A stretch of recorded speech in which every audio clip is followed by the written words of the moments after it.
This is NewsBreak26 in Southwest New Brunswick. I'm Vicki Hogarth. Here's what's happening in our part of the world. Hundreds of Grand Manan residents rallied outside the Bank of Nova Scotia's Grand Manan branch on Friday to protest the closure of the island's only bank, which has served the community for over 100 years.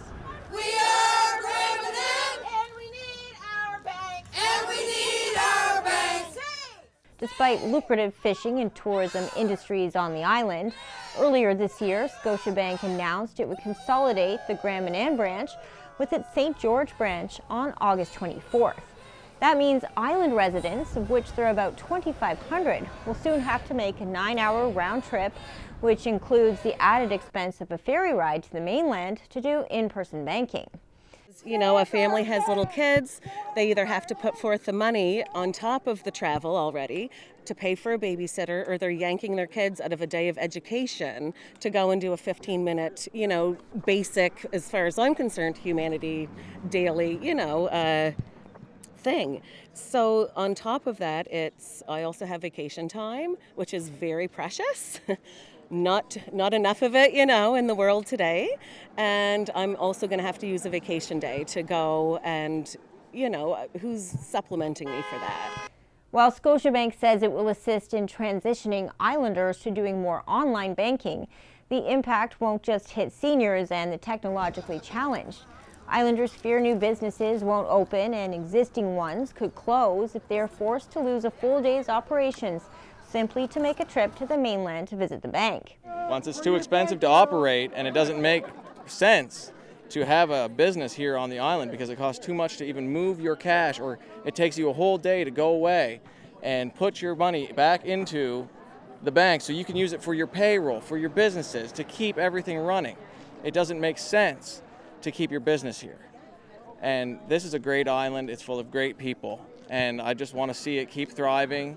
And it has been. In the last 10, 15 years, there's been more money go through this bank than there has been beforehand because fishing is booming. People are buying houses.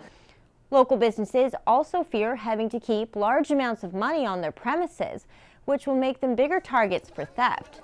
Grand Manan Mayor Bonnie Morris says Scotiabank isn't necessarily losing money on the island, but that the inconvenience of operating a remote bank has likely impacted their decision, coupled with other issues the bank created when it didn't offer loans to many local business operators. Certainly, we have a number of fishing businesses in particular. Scotiabank had a policy change probably about 10 years ago that really impacted this community.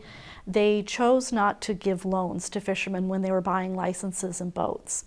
So if you can't get a loan for your business, you're going to take your business somewhere else. And by not recognizing the opportunity that there was here on the island for that kind of revenue stream that, fishing boat loans would have provided, they lost a lot of business here locally. And I think that was one of the factors. So yeah, I think that I'm not sure that they're losing money here. I just don't know that they're making enough money or as much money as they are in other locations. Protest organizer Greg Russell held a public meeting the night before the protest to rally residents into action. If we do nothing, the bank will close. If we do something, it will more than likely close. If we do everything that is ethical and legal to put public pressure on Scotiabank, it might stay open. MP John Williamson of New Brunswick Southwest is currently writing a letter to Scotiabank's president and CEO asking for an intervention to stop the closure. We have to keep the pressure on. It's clear this is a decision that was made in a faraway place at the headquarters in Toronto, and it just doesn't stand. It doesn't stand given that the banks in this country are meant to serve communities. We reached out to Scotiabank for comment but did not hear back before broadcast time. Greg Russell says another protest is being planned at the legislature in Fredericton in about 2 weeks' time.